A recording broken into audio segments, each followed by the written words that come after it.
يا رب بالمصطفى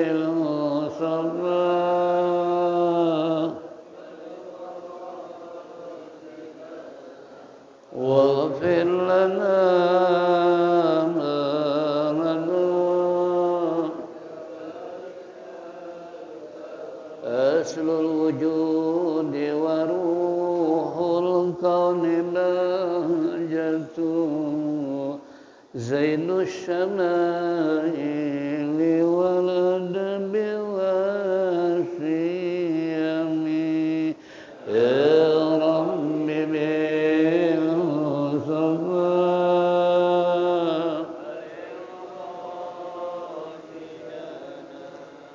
واغفر لنا ما مضى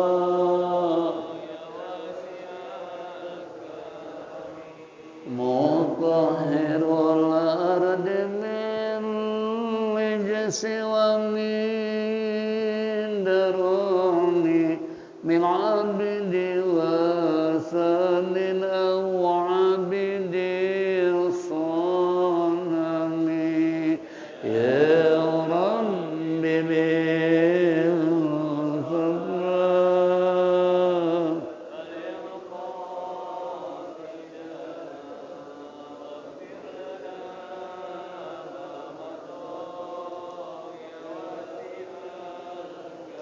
لله من ملك ذي الإنسان من سكر خير البلية من أرب ومن أجم يا رب بالمصطفى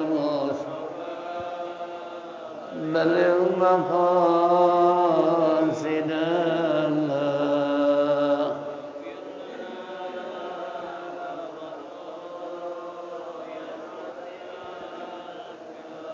اللهم صل وسلم وبارك عليه. Ma'asyiral muslimin wal muslimat rahimakumullah. Alhamdulillah. Alhamdulillahirabbil alamin. Wassalatu wassalamu ala asyrafil mursalin sayyidina wa syafi'ina wa maulana Muhammadin wa ala alihi wa sahbihi ajma'in. Amma ba'du fa inna asdaqal kitabullah khairul hadi hadi sayyidina Muhammadin sallallahu alaihi wasallam wa syarrul umuri muhdatsatuha wa kullu muhdatsatin bid'ah wa kullu bid'atin dhalalah wa kullu dhalalatin finnar. Wa qala al-musannif rahimallahu ta'ala wa adaman naf'a bihi wa bi ulumihi fid daraini amin. Wa qala ma'asyiral muslimin wal muslimat rahimakumullah. Kembali ungkapan puji syukur kita terlebih dahulu kehadirat Allah Subhanahu wa taala atas segala rahmat dan nikmat yang diberikan kepada kita sehingga sampai saat ini kita masih bisa bersilaturahmi, bertatap muka, duduk bersimpul bersama-sama di tempat yang mulia dalam rangka menindaklanjuti talim rutin di pagi hari menjelang siang. Tentunya harapan kita mudah-mudahan apa yang kita lakukan semua ini mendapat ridha Allah Subhanahu wa taala, taufik dan hidayah, rahmat dan inayah selalu menyertai kehidupan kita sehingga kelak mati husnul khatimah. Amin ya rabbal alamin. Salawat serta salam tersanjungkan kepada baginda Nabi kita Nabi besar Muhammad sallallahu alaihi wasallam. Hadirin jamaah rahimakumullah. Kembali dalilun palihin memasuki hadis yang ke-7.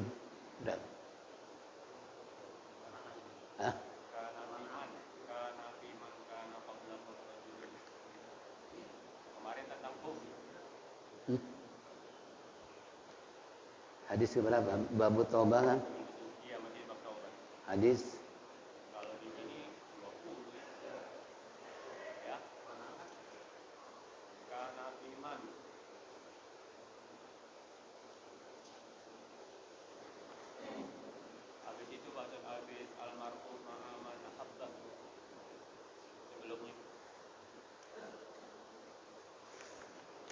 Hadis ke berapa itu?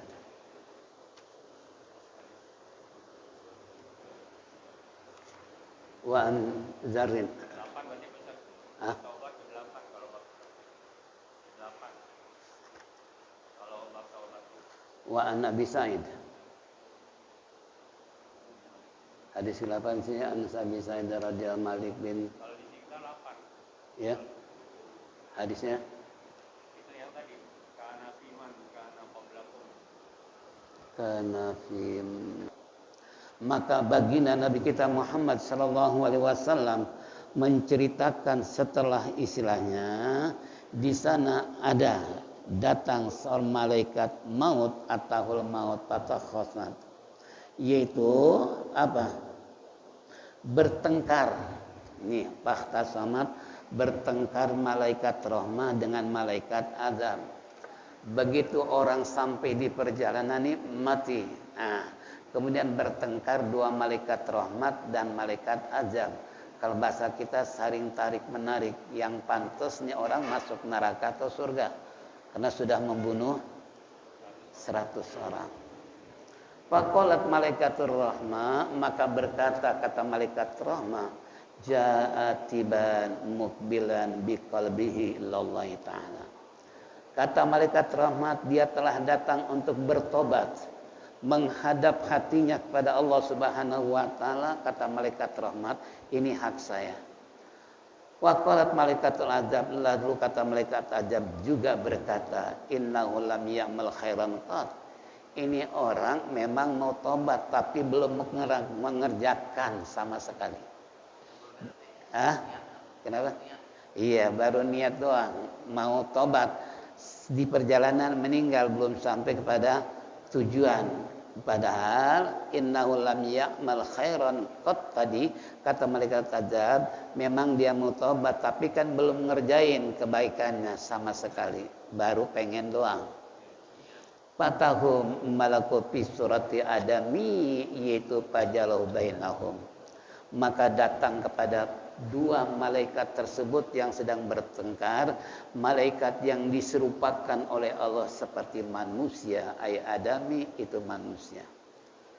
Faja'alu bainahum ay hakama.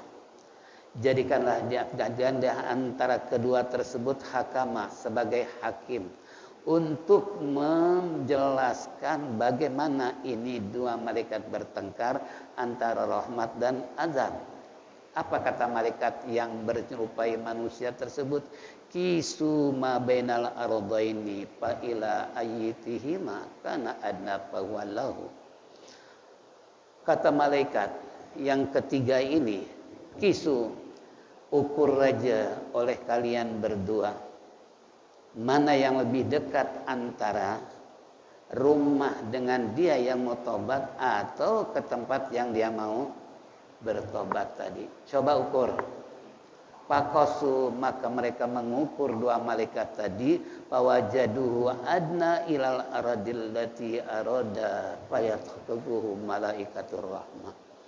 Maka setelah diukur oleh dua malaikat, maka memperoleh adna ilal ardi, lebih dekat kepada tanah atau bumi atau daerah yang dia kendaki untuk melakukan tobat. Qobatu malaikatur rahmah, maka otomatis menggenggam, mengajak, menarik istilahnya malaikat rahmah. Muttafaqun alaih, ini riwayat Imam Bukhari dan Muslim. Di hadis lain, wa fi riwayatin fi sahih fakana ila qaryati sholihah, maka si orang tersebut telah mendekati daerah orang-orang yang soleh, yang menyembah kepada Allah, daripada kampung yang penuh dengan maksiat atau daerah hitam tersebut. Aqraba bisibrin, cuman bedanya satu jengkal doang. Jadi satu jengkal ini berangkat dari sini, ini tujuan dia. Begitu sampai di sini nih, des malaikat datang. Lalu pihak ketiga sebagai lipri untuk menentukan, kalau gitu ukur aja mana yang lebih dekat ke sini atau ke sana gitu kan. Ternyata setelah diukur lebih dekat cuma segengkal ke daerah sini. Berarti ke tempat dia mau tobat. Fa'ahallahu ta'ala ila hadihi taba'adi wa ila hadi antakarrabi. Maka Allah mewahyukan kepada peristiwa ini yang taba'adi, yang jauh, wa ila hadi takarrabi, tapi dia lebih dekat ke daerah sini. Wa qala kisu ma bainahuma fawajadu ila hadil aqraba bisibrin pagupira lahu. Maka ternyata si orang lebih dekat satu jengkal ke daerah yang mau dia tempat taubat tersebut. Patugupira lahu, maka Allah ampuni dosa si orang tersebut. Masya Allah, inilah kebesaran Allah. Ini maha pengasih, maha penyayangnya Allah. Kayak apa orang sudah membunuh 100 orang. Mungkin kalau misalnya seperti kita, untuk memutuskan orang tersebut pantas nggak masuk surga. Ya 100 orang yang dibunuh, satu aja sama dengan membunuh seluruh manusia. Nah sekarang manusia kurang lebih biografinya ada 7 miliar. 7 miliar manusia dibunuh seorang sama dengan membunuh berapa? 7 miliar manusia. Nah kalau 100 kali 7 miliar sama dengan, kehitung nggak? Kehitung nggak? Nggak kehitung, saking banyaknya kalau dinilai dari segi masalah dosa. Ya, ini kembali. Tapi bagaimana dengan upaya dia untuk melakukan, bahwa dia sadar untuk melakukan tobat kepada Allah. Wa may yaghfiru dzunuba illallah wa lam yusirru ala ma fa'alu wa hum ya'lamun. Ciri-ciri orang yang bertakwa adalah apabila melakukan dosa sadar diri, maka dia akan segera beristighfar kepada Allah dan tidak mengulangi lagi perbuatannya. Itu dalam surat Al-Imran kan begitu. Tentang ciri-ciri orang yang bertakwa, di antaranya dia sadar wa may yaghfiru dzunuba illallah, siapa yang akan bisa mengampuni dosa kecuali hanya Allah. Nah, disitulah si orang tersebut sekalipun 99 tanya kepada yang lain, ternyata tidak ada peluang buat kamu bertobat, langsung disikat habis jadi 100. Nih contoh, tapi jangan diikutin. Zaman teman-teman ini contoh diikutin, membunuh 100 orang tanggung basah. Kalau orang sekarang 99 udah asmaul husna. 99 dibunuh, kalau bahasa kita kan tanggung basah, udah untuk menyempurnakan tambah 1 jadi 100. Na'udzubillah min dzalik.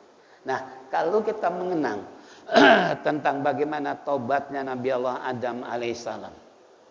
Kalau tadi 100 orang dibunuh, bagaimana dengan Nabi Adam alaihissalam cuma 1 kesalahan. Itu kan? Ketika Allah perintahkan, ya Adam uskun anta wa zaujukal jannah wa la taqrabah hadhihi syajarata fatakuna minaz zalimin. Hai Adam, silakan Anda tinggal di surga beserta istri Anda, tapi jangan dekat dengan pohon ini nih. Pohon apa tuh?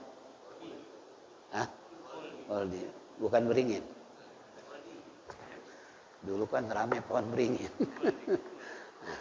Ini pohon holdi gitu kan.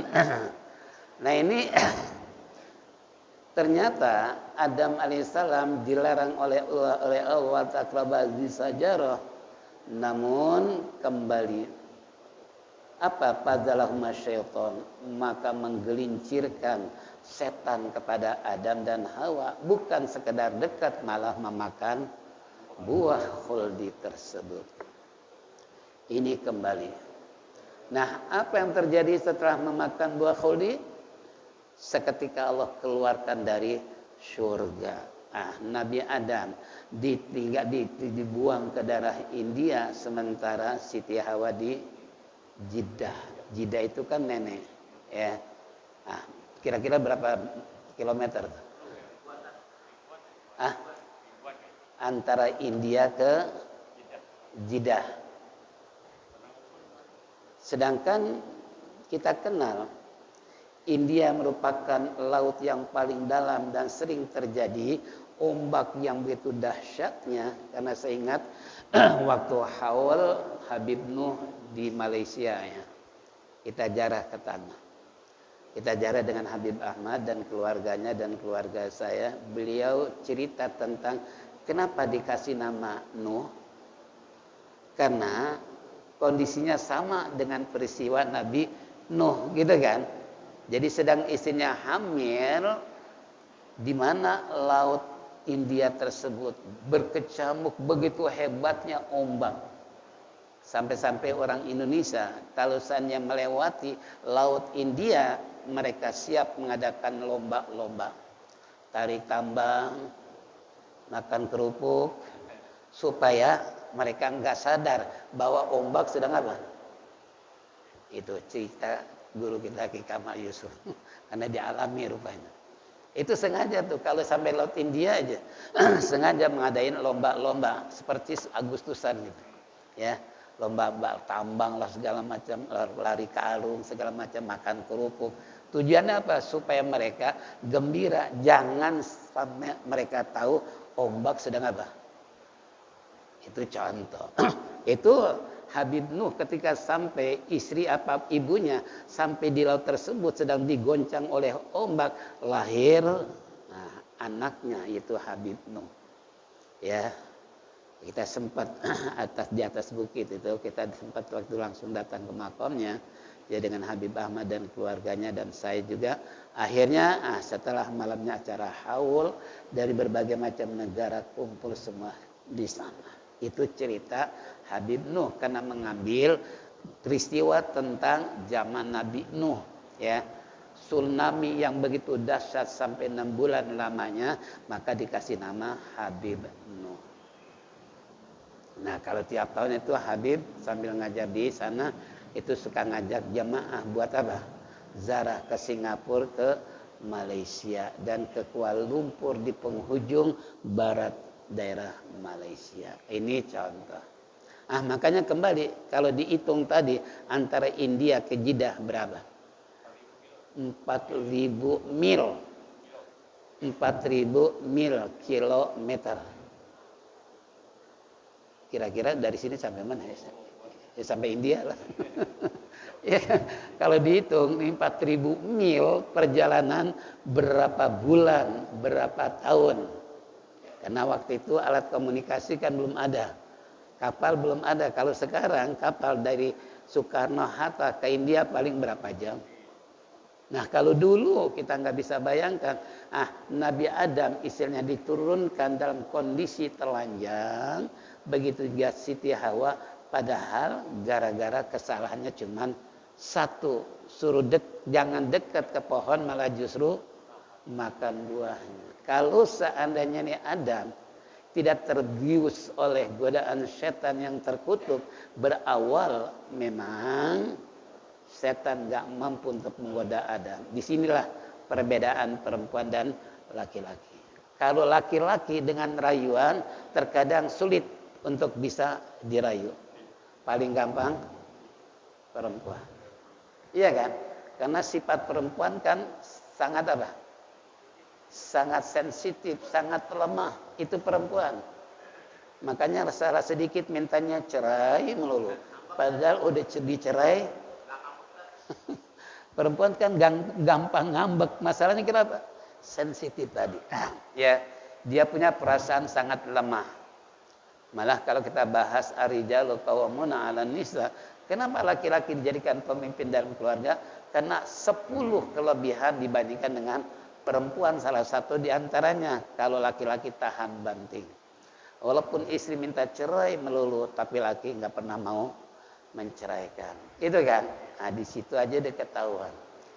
Begitu juga Nabi Adam nggak mampu untuk dirayu, setan memang pintar, akhirnya istrinya yang dirayu. Laki kalau dirayu oleh istri kira-kira gimana?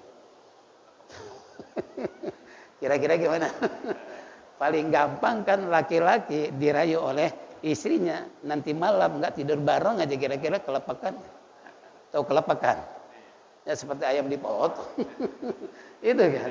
Itu senjata perempuan kan di situ. Ya. Nah ini contoh. Jadi makanya Adam terbuai dengan godaan setan terkutuk melalui istrinya yakni Siti Hawa. Bukan sekadar dekat malah memakan buah khuldi. Apa yang terjadi tadi? Padalahumma syaiton menggelincirkan setan Adam dan Hawa hanya diturunkan di India dan di Jeddah kurang lebih 4.000 mil kilometer. Nah, sejarah mengungkapkan di dalam Qisasul Anbiya, Nabi Adam satu kesalahan dikeluarkan dari surga, ini penyelesaiannya nggak tanggung-tanggung, bukan setahun 2 tahun, bukan puluhan tahun. Menurut cerita dalam kitab Khajin, tafsir Khajin sampai sekian ratus tahun. Karena jarak India ke Jeddah tadi. Sedangkan waktu itu belum ada Gojek. Belum ada kendaraan. Iya, pesawat aja belum ada. Mau nggak mau ada mah. Kenapa? Iya.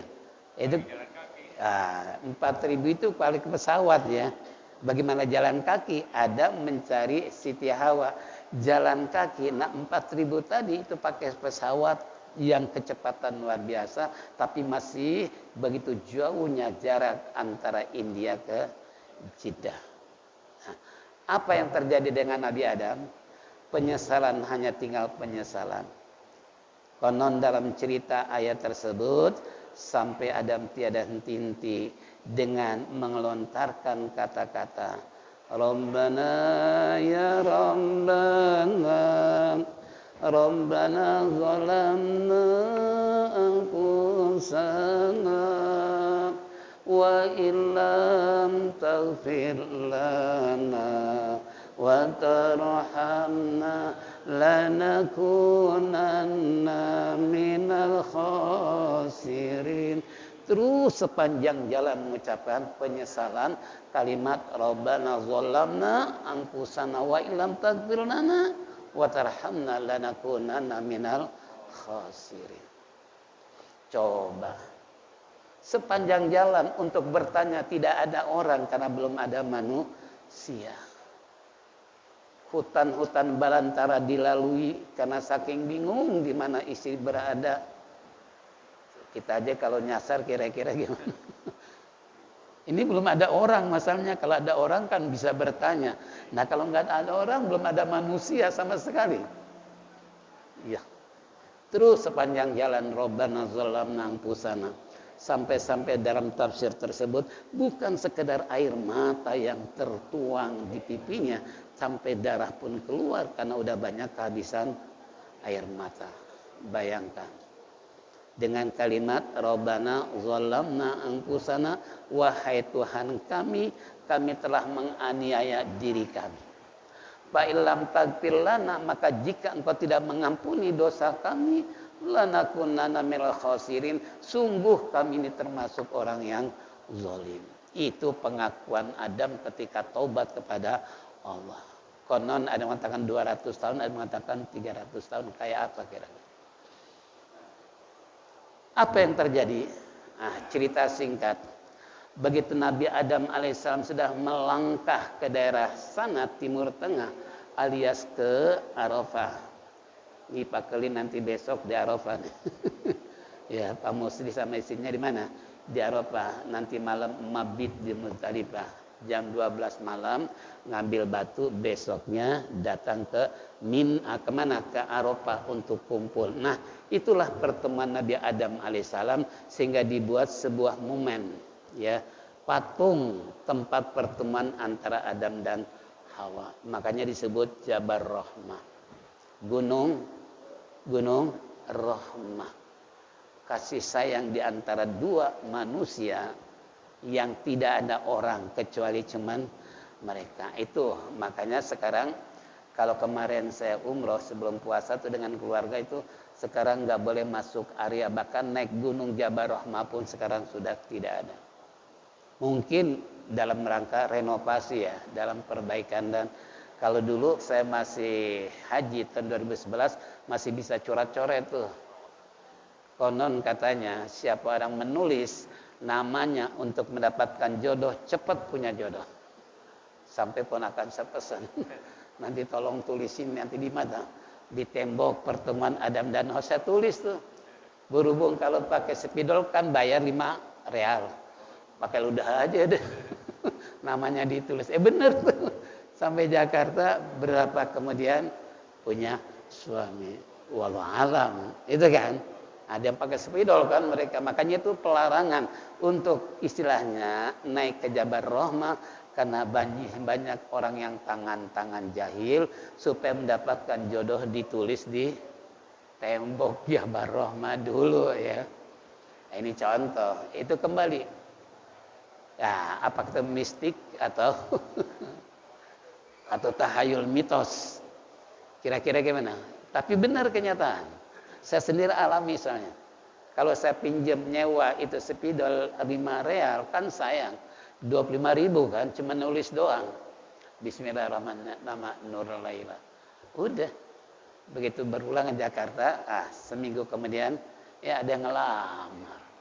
Walau apakah karena istilahnya ya apa tadi itu monumental tersebut, patung tersebut, atau memang Allah sudah ngasih. Kita jangan percaya dengan hal tahayul atau mitos seperti itu. Tapi percaya nggak percaya ternyata benar nggak? Nggak percaya.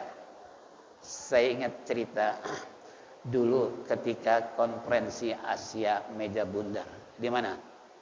Di Bandung kan? Di Bandung. Ini saya baca cerita dulu. Tapi jangan ada yang tidur ya. Biasa kalau dengar tidur saking asiknya. Ya, di Linggarjati. Ini yang di Bandung apa?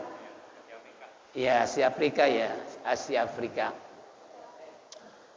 Nah, kemudian ketua suksesnya nih orang Muhammadiyah yang nggak percaya tahayul, nggak percaya khurafat.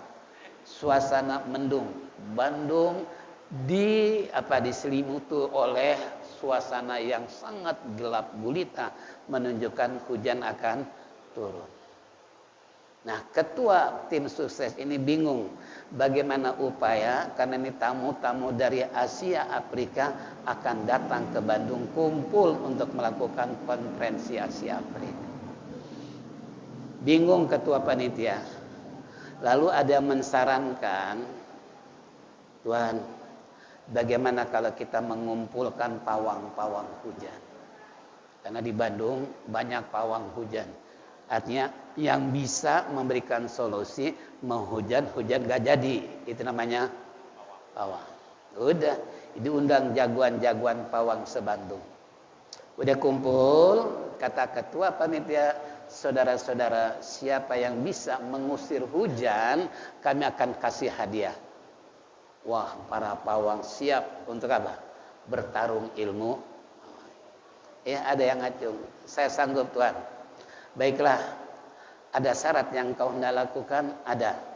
Syaratnya kalau ini hujan tidak ingin turun, pertama harus mencuri celana dalam masih gadis dan BH-nya. Sebab syaratnya kira-kira gimana? Ini logikanya. Hujan mau turun, syarat untuk tidak hujan pakai BH anak gadis. Coba di Bandung kan dulu saya waktu masih pengantin baru tuh, saya ke Bandung tuh, memang susah air, kecuali mandinya di mana? Di kali. Ya, waktu saya persis habis nikah saya, kalau bahasa sekarang apa nih? Bulan madunya di mana? Saya ambil saudara di Bandung. Ternyata susah air, mau nggak mau kita harus ke kali kan. Nah, itu saya punya pengalaman tuh. Pas begitu kata pawang tersebut, kalau ingin hujan nggak turun, cari syaratnya itu.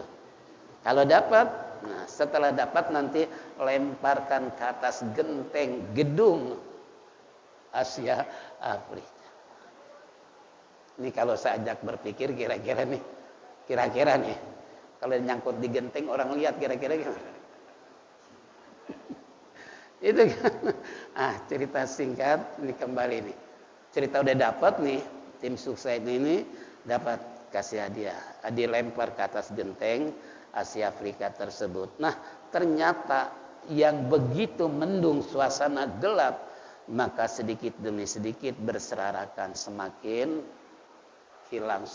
hilang suasana terang benderang, hujan nggak jadi. Padahal syaratnya nggak nerima. Sampai bingung nih orang Muhammadiyah ketuanya. Aneh nggak percaya, nyata Anda percaya jadi syirik gara-gara 2 syarat kok bisa iya sih menghilangkan hujan gak jadi gitu kan? Ya Allah Rabbi. Nah kita jangan melihat dari segi syaratnya, tapi kan usahanya, usaha untuk tidak jadi hujan. Gimana caranya? Ya caranya seperti itu. Jangan ngambil itunya. 2 alat yang bisa, gitu kan? Tapi kembali kebesaran Allah itu namanya ikhtiar, usaha. Coba kalau nggak usaha tuh hujan kira-kira gimana? Tamu-tamu Asia Afrika mau kumpul dengan pakaian yang serba jas dasi, sepatu licin, mobil jemputan kayak apa, hujan deras kira-kira gimana? Nah, itulah jadi singkat kata tuh percaya, nggak percaya, ya percaya syukur, nggak percaya. Ini apa khurafat, apa tahayul, kata beliau goyang kepala. Saya bingung nih, baru kali ini menemukan tentang masalah hal yang nggak masuk akal, tapi ternyata benar.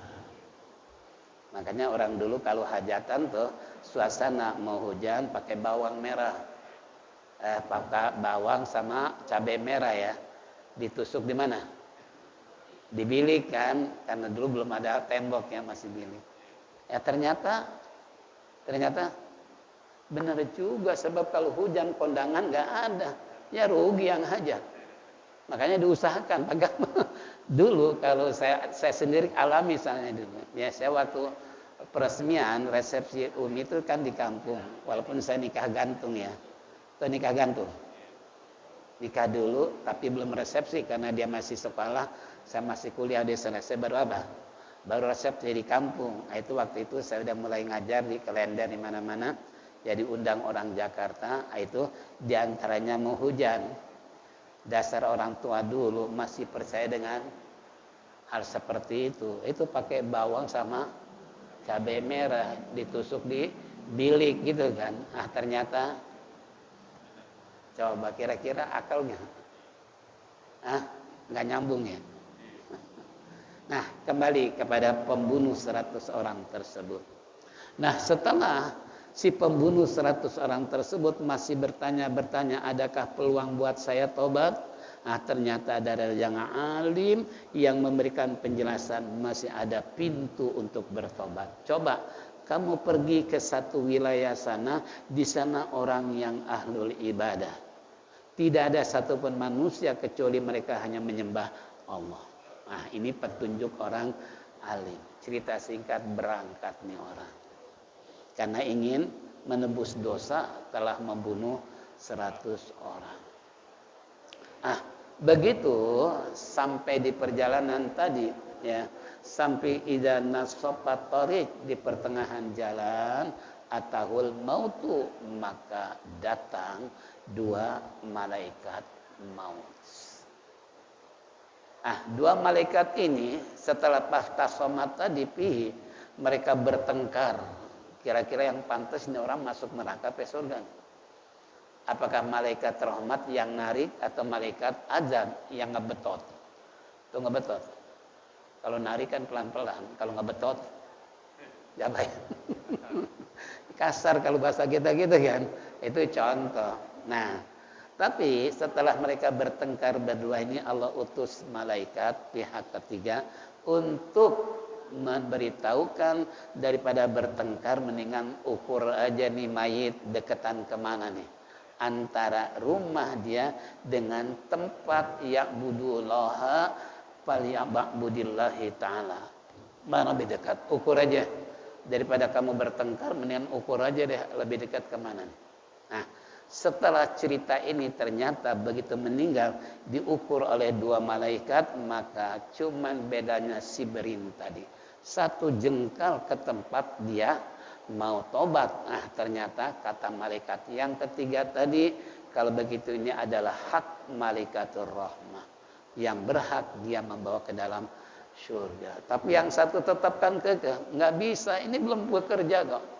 Dia baru niat doang pengen tobat, tapi belum melakukan sama sekali kebaikan. Ini sama sekali enggak. Orang baru apa? baru niat doang kok. Tapi kata malaikat nggak bisa. Innamal amalu kan biniat. Kata Nabi kan sempurnanya perbuatan berdasarkan niat. Itu sempurna kata Imam Syafi'i kan. Mana innamal amalu biniat. Sempurnanya pekerjaan harus pakai niat. Kalau nggak pakai niat seperti sekarang kita puasa tarwiyah, besok puasa Arafah, nggak niat, itu kan nggak sah puasanya. Walaupun kalau puasa sunnah, walaupun siang hari, tapi catatan belum makan, minum sesuatu. Sampai jam 10 baru ingat, ya Allah semalam belum niat. Boleh niat kalau puasa sunnah. Tapi puasa wajib, nggak bisa. Ya ini contoh.